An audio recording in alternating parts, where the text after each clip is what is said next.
The next day, I slept until the sun was high in the sky, but I still felt strangely tired. Was it because I slept at a strange time, or could it be from the lack of rest for the last few days? Or could it be from the exchange with Lavan last night? No.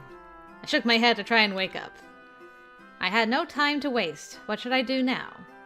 I started to think about it, but then I noticed some commotion downstairs. I think Lauren said that many people come to visit during the day. I came here a few times before the masquerade, but it was always pretty empty. Could it be that there were more people because they are worried about what is happening around town? All right.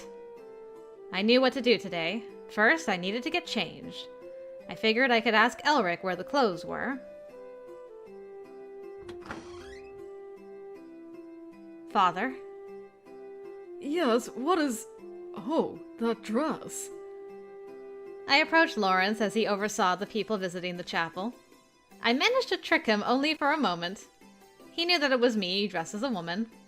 Oh, you even got your wig and everything, girl. How'd you do that? I'm going to go see how the town is doing. I'll be back by nightfall. You're going in that? Alright. Be careful out there. Sounded like a dad. Are you going out dressed like that? I had only heard second-hand information about the current state of the town. I hadn't seen it for myself. I had every intention on personally seeing how things were. I winked at Lawrence as I slipped through the crowd to exit the church. Girl, you be winking? The blizzard had mostly abated, but the skies in town were still gray in color. Don't suppose there's anything about a blizzard in the prophecy about the witch, is there? The moment I stepped foot into town, I realized something. It was dark. It was practically lifeless.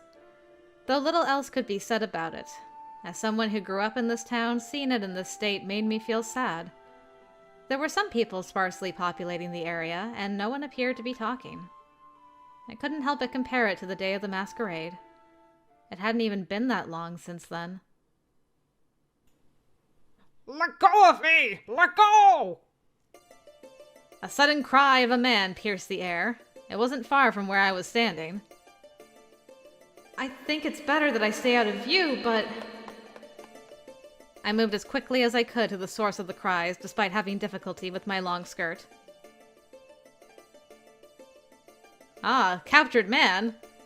Let go of me! I didn't do anything! You can make your excuses later. Come with us. Now! Though there were fewer people out and about, several uniformed men were gathered around the source of the cries. I tried to hide among the thin crowd to conceal my presence so I could see what would happen. The man was being dragged out of his home, and the other men were likely to be from the Hawk faction. This man has conspired with the wolves, and is guilty of high treason. All of you here, pay heed and don't get any funny ideas. He shouted a threat to the murmuring bystanders. I said I don't know anything about this! Shut up and come with us! Gah! I heard a dull thud from the man being punched. I then heard a scream from the crowd. The man's unconscious body was dragged quietly away. Rubbernecker? Damn, that's rude. That's horrible. They're just having their way with us. Those damn hawks. Shh! Don't say such careless things like that. You want to be arrested too? I don't, but still. The wolves were conspiring, weren't they? Beats me. I don't know anything. I don't want to know anything. Whispers among the crowd continued. Rumors must have flown about what Lavan and the other wolves were doing, and the Hawk clan seemed to know already, and it led to that man being taken away. I couldn't stop it despite it happening right in front of me. I couldn't even speak out against it. The only thing I could do now was to look down, bite my lip, and then move away from there. I felt so pitiful about myself.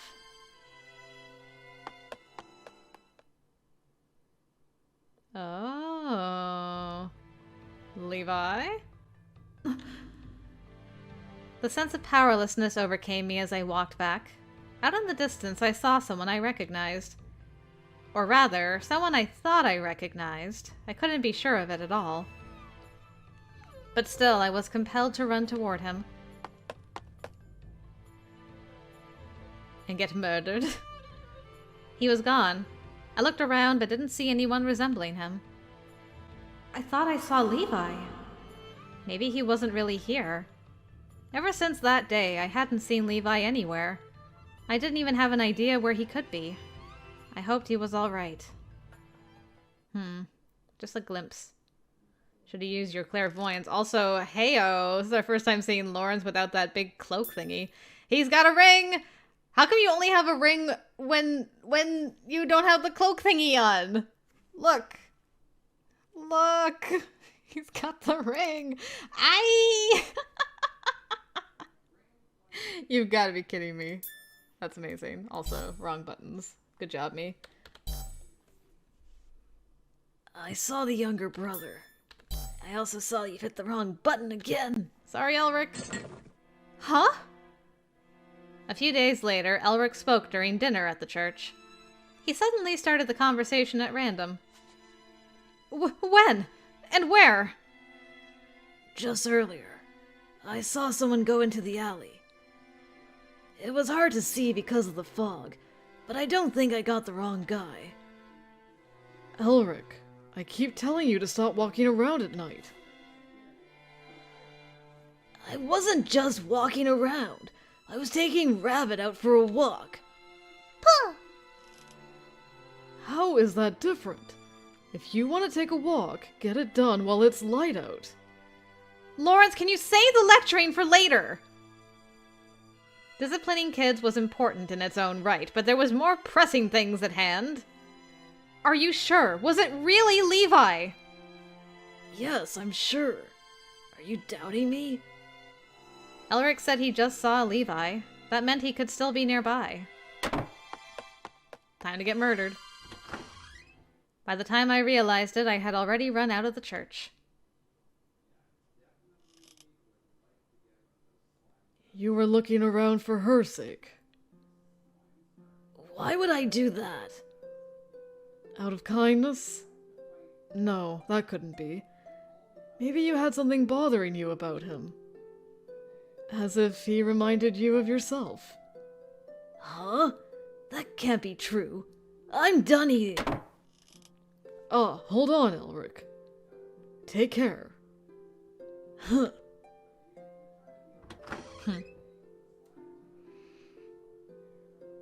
I see you and your clover stuff, Mr. Lawrence. I see all your clovers on you. Don't think I don't notice them. The town at night was veiled in a thick fog. The scenery was supposed to be familiar, but the fog seemed thicker than usual today.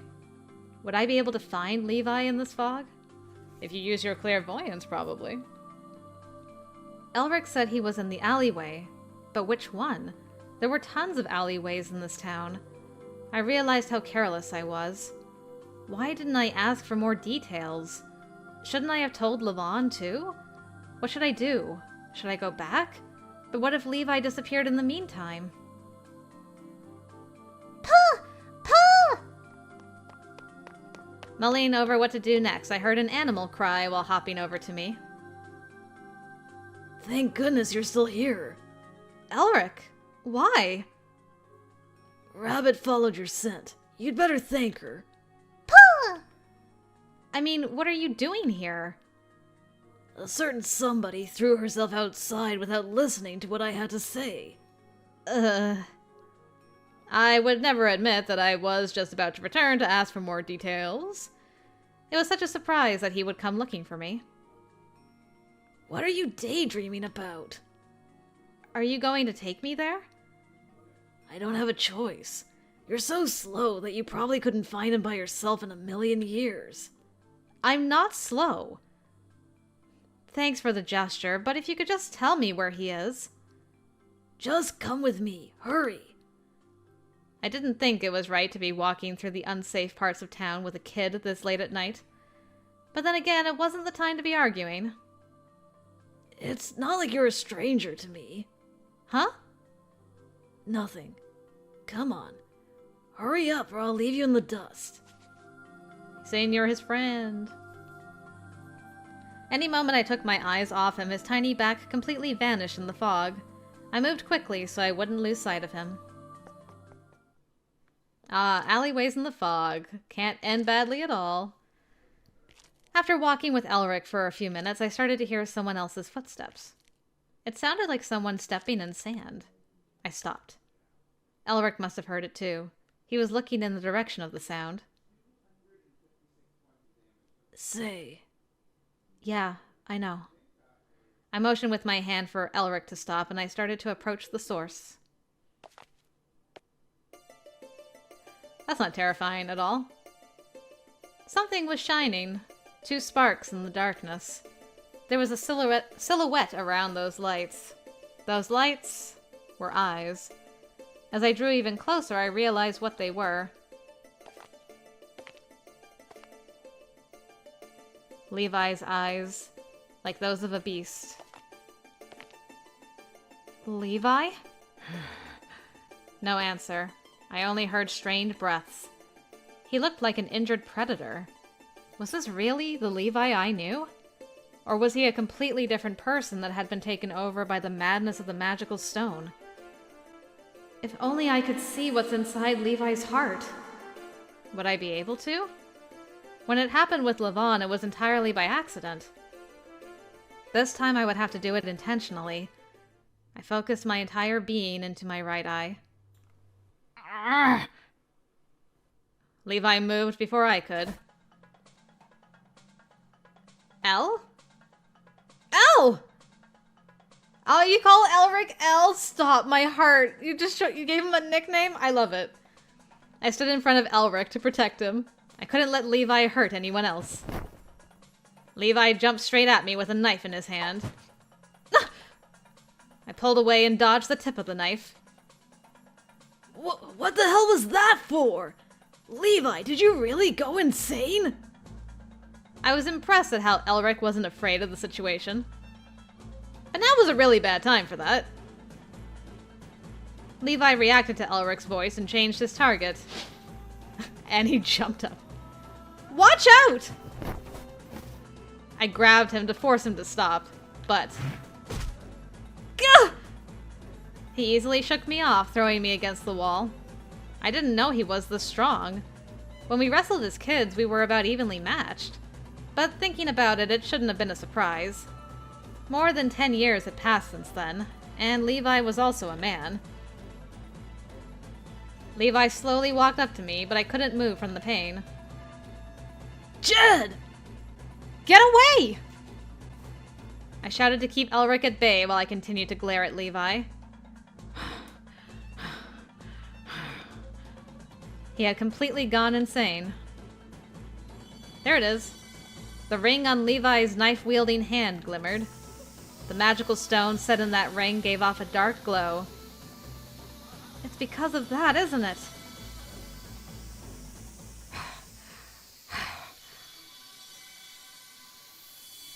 The ring with the magical stone shone with a dull light. As if reacting to it, my right eye also glowed red. It was the same as with Lavan. Levi's heart flowed into me. Open your heart to me, Levi. What do you look like inside? Watch him be surrounded by a hawk and us being like, that's confusing. In that moment, I felt chills. My entire body shook. I sensed an emotion that I had never felt before. It was an emotion that I could never accept. The slickness of blood, the stench of bloody chunks of flesh, along with the impulse and excitement that came with the act of taking lives. The desire to murder. If this was what Levi truly thought, if this was everything that was Levi, then he had, without a doubt, gone truly mad. I felt like I would go insane too if I stayed there any longer.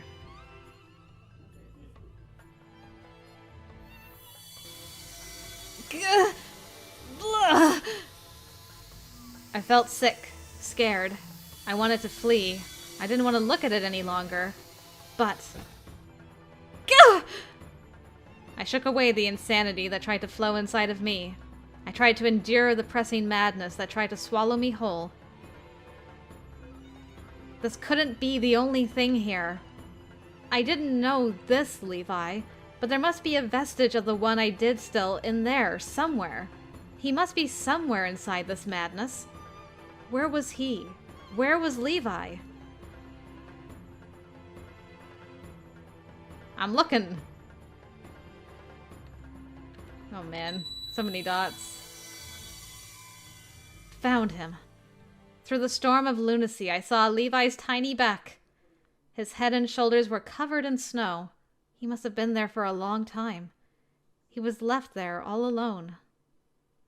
Baby Levi? Damn it. Damn it! It won't come off! The blood. The stench! It stays on me no matter how much I try to wash it off. Get off! I can't see anyone like this. Not Lavan. Not Mother. Not him. He was washing his hands. There was a puddle of water at Levi's feet. The water was stained with the color red and smelled of death. I walked through that red puddle, splashing it as I went. I took Levi's hand. What? Aww. So you can interact with them in there too. Interesting. I'm just gonna chomp your finger real quick. I think she's trying to warm him up, but it looks like she's like, ah, hump. He looked up, surprised. He was weeping. He was afraid of seeing me. I looked at Levi's hand in mine. It was filthy. Blood and oil gave it a dark red color. There were cracks in his skin because he had been washing with cold water all this time. And his hand was also cold as ice. Let go of me! Don't look at me! Levi tried to move away, but I didn't let go of his hand. I crushed it in my own. I gripped tightly so that my body heat could transfer to him. Don't run away. It's all right. I know everything. Everything that you've done, Levi. Even so, I know you haven't changed at all.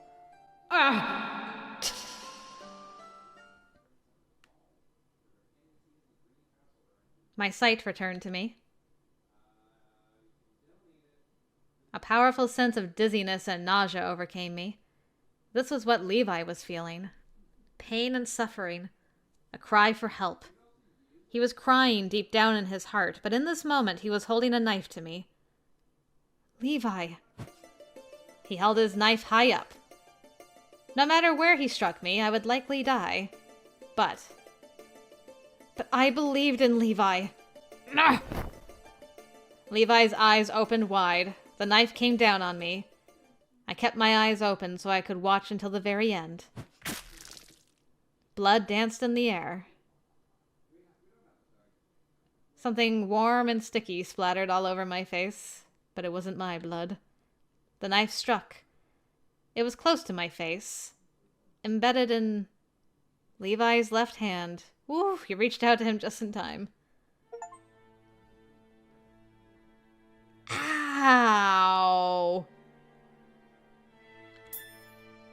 Ow! That is... Youch! Gah! Gah! Gah!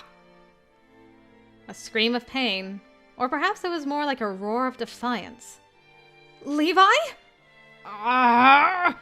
Ah! I tried to calm him down, holding him from collapsing to the ground.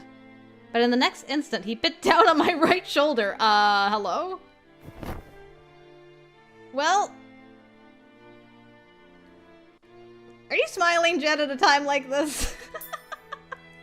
just out of curiosity.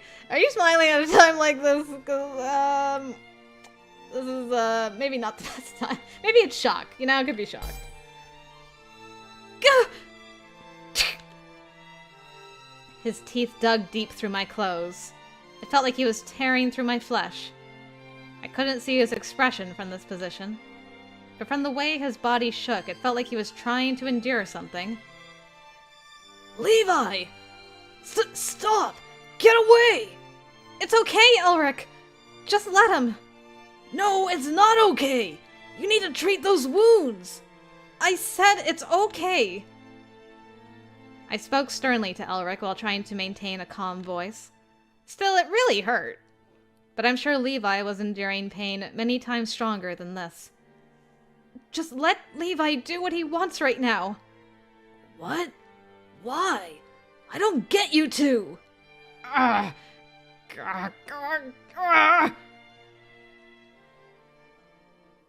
The two of us tried to endure the pain while embracing each other. I didn't move and didn't resist either. I gradually felt the pain decreasing. Damn. Could it be that my shoulder was going numb? Or is he loosening his bite?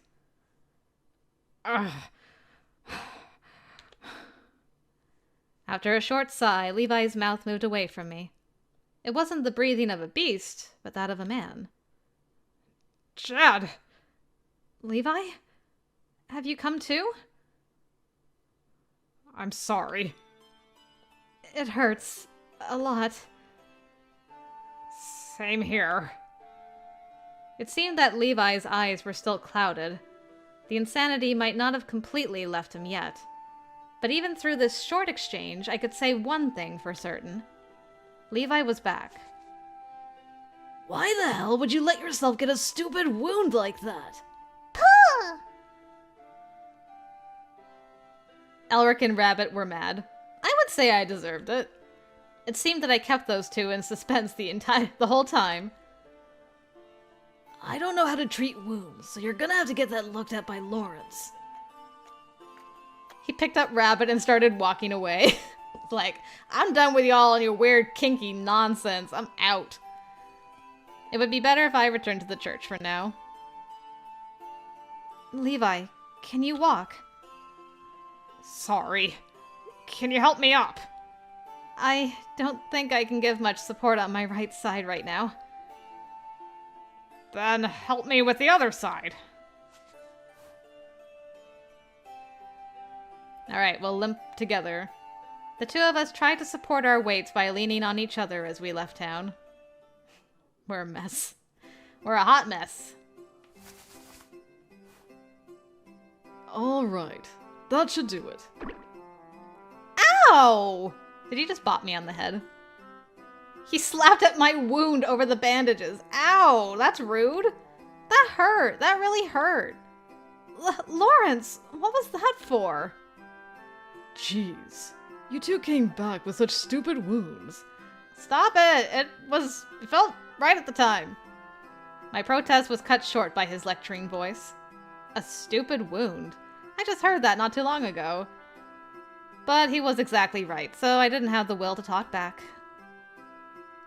Although it might be a stupid wound, Levi's was much more serious, causing his to take longer to treat. Lawrence was able to get to me only after the sun started to shine through the church windows. I'm so sorry. It's all my fault. It's fine. Don't worry about it. I didn't need him to apologize anymore, especially after what he went through. I was glad he's back to normal. You're okay now, right? Yeah, probably. Then I need to ask you something. It might be difficult for you to answer, but do you mind? I'll tell you everything. But what? You haven't slept since last night. Don't worry, I won't be going anywhere. He was right. Levi and I both hadn't slept. We were both injured, so it would be better to rest for now.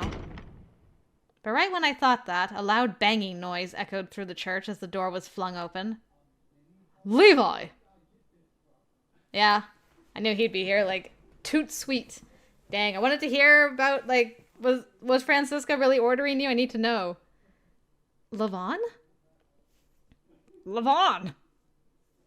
The source of the voice with light shining from behind him was, without a doubt, Lavan. What was he doing here? I called him over. I thought it would be better if both of you got yelled at. Thanks. Pa!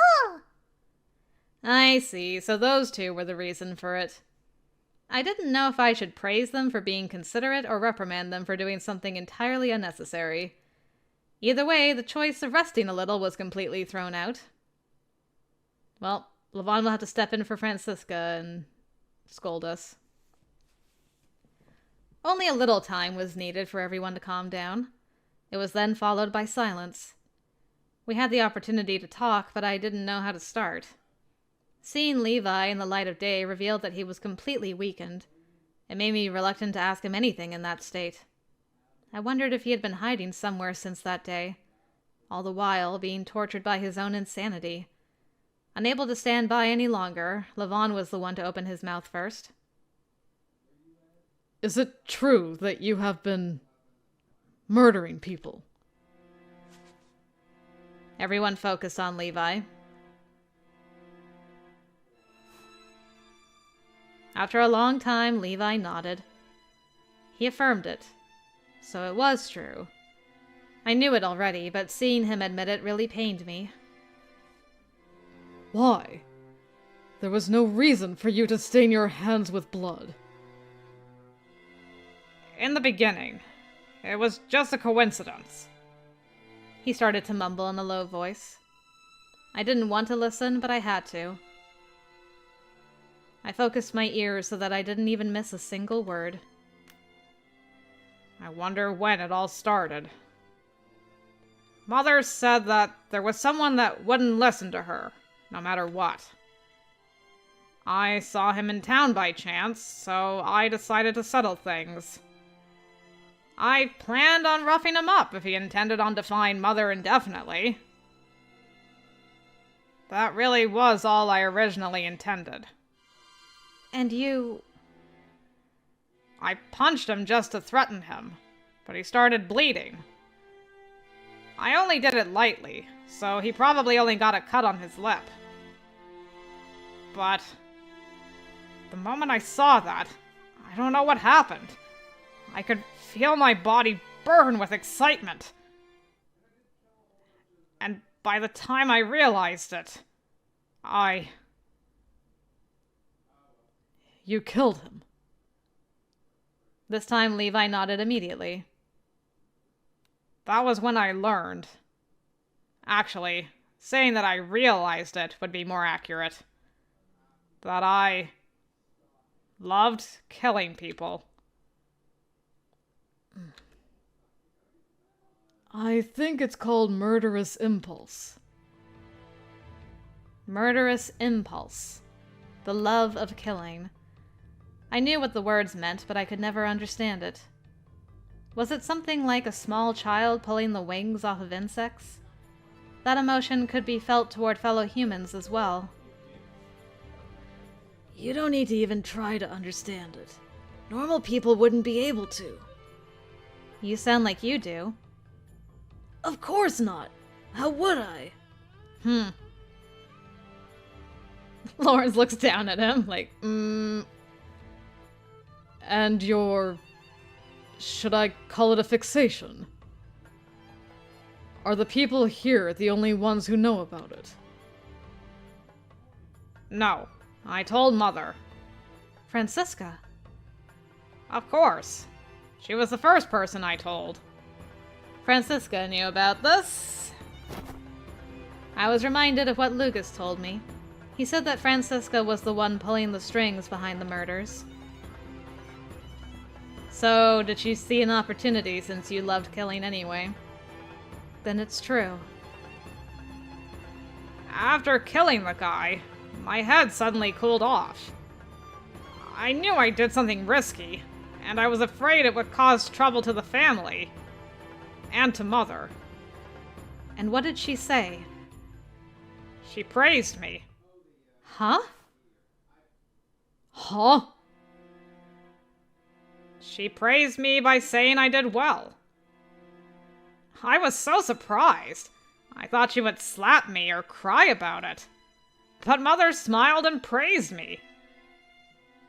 Levi must have been thinking about Francisca. He made an almost childish smile. I, in contrast, was feeling some despair. So it was true. Francisca used Levi. And she said that it would be trouble if people found out, so she had it taken care of. She told me to be careful from then on. I started using this knife because Mother told me. Levi looked so happy. To him, that knife must not be a murder weapon, but a keepsake that reminded him of Francisca. And if she was a hawk originally, the knife was probably from her. That makes sense. Lavan and I were speechless. Lavan seemed to be more in shock since I had already begun to suspect Francisca. Levi's confession continued. And from then on, I derived more pleasure from killing. Why wouldn't I? I loved killing in the first place, and Mother would praise me for it too. I had no reason to stop. Are you serious? How can you think that could be allowed? Besides, Lavan wouldn't have to dirty his hands anymore.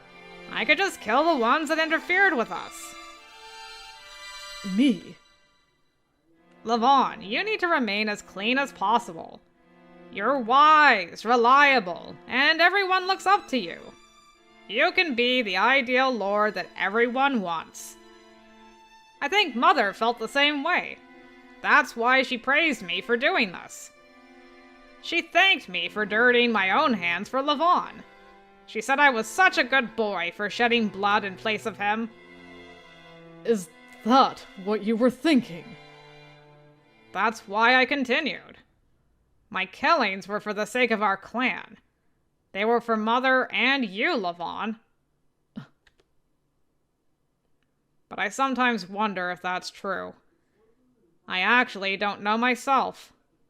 Maybe I'm just killing to satisfy my own pleasures. Because I almost... Levi looked at me, but when our glances met, I quickly turned away. He had been smiling in a self-deprecating way earlier, but his expression gradually darkened. The wound that Levi gave me still stung, although it should almost be completely healed. I can't hold back this impulse whenever I see blood. It's like there's someone else inside of me. He rages. He doesn't care who he's up against. When I saw your blood, my mind just went blank. And by the time I realized it, I was holding a bloody knife. Lugas saved me when I was unconscious. If it weren't for him right now, I'd be... I'm not dead. I'm doing fine, as you can see. Thank goodness. Really. If you died, if I had killed you, I don't know what I would have done. Levi. Who's this? Did Lugas just show up out of nowhere? Levi, when did you start wearing the magical stone? A man joined in the conversation without anyone noticing his entrance. Everyone jumped up and turned to the source of the voice. Oh, of course it would be Hugh. Why did I even make a guess? Of course it's Hugh. Oh, excuse me. Did I scare you? Who are you? Hugh! When did you come in here? You're the man from the snowdrop field. Everyone exclaimed in surprise. Lawrence and Elric, on the other hand, seemed to be disgusted by the whole ordeal. And can we blame them, really?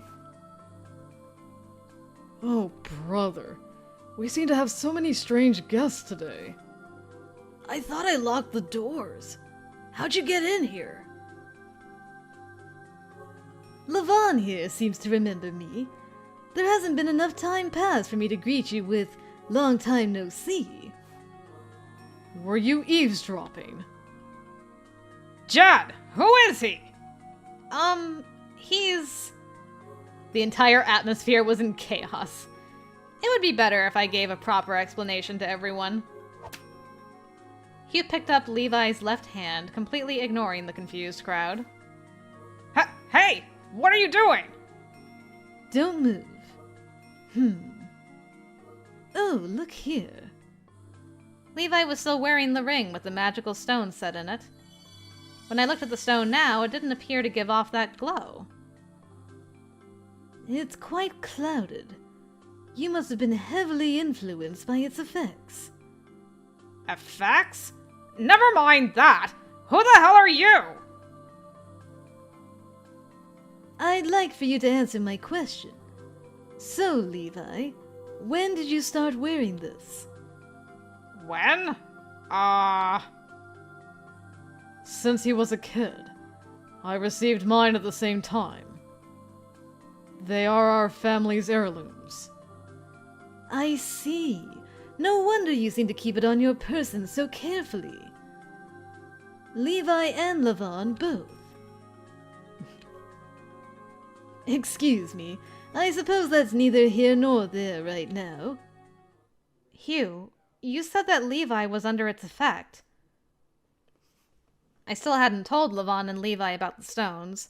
I was the only one who understood what Hugh was talking about. And you're saying Levi's murderous impulses are because of the magical stone? Not all of it. Think of it as something that causes a small spark to burn into a much larger flame. In other words, a wolf cub is still a wolf. He was being so ambiguous. I mean, yes, but... I mean, you can infer what he's saying. Like, the murderous impulse is still there. It's just that that was the fan that fanned the spark that was there. Would he have done it without the ring? Maybe. We don't know.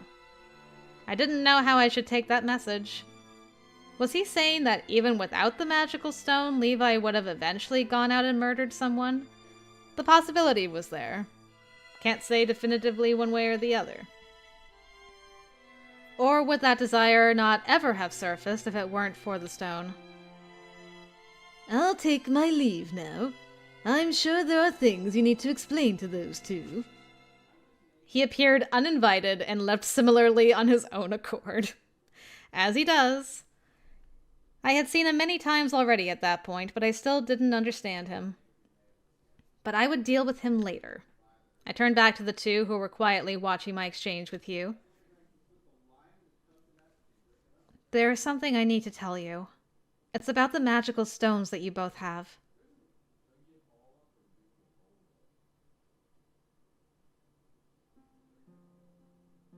I explained everything I knew to them. I told them about Kaleidovia and about the magical stones. Among the remaining magical stones, Olgar owned one of them. I also told them that it could have led to the death of Francisca as well. Then this stone is the cause of my... Levi still appeared to be doubting it. If we were to take Hugh's word for it, the magical stone wasn't the only thing at fault. Levi had his own issues, and that would mean Olgar did too. But there was no point in thinking about that now. That's why I want you to let me have them for safekeeping. Yeah. Levi didn't appear to be fixated on it at all. He removed the ring and carelessly tossed it at me. Damn. Oh, I have to ask. The same thing's not going to happen to you when you hold that, right? It's fine. I'm going to keep it with the Kaleidovia. If possible, I'd like for you to do the same, Lavan.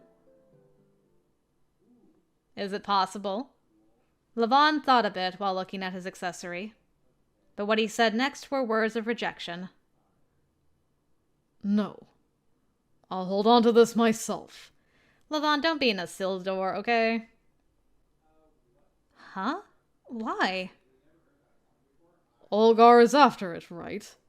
Keeping them all in one place is too dangerous. He did have a point. He just saw the danger of the magical stones, but he was being calm about it. But for Lavan, there were also risks. What are you going to do if you go insane? I will never be swallowed up by insanity.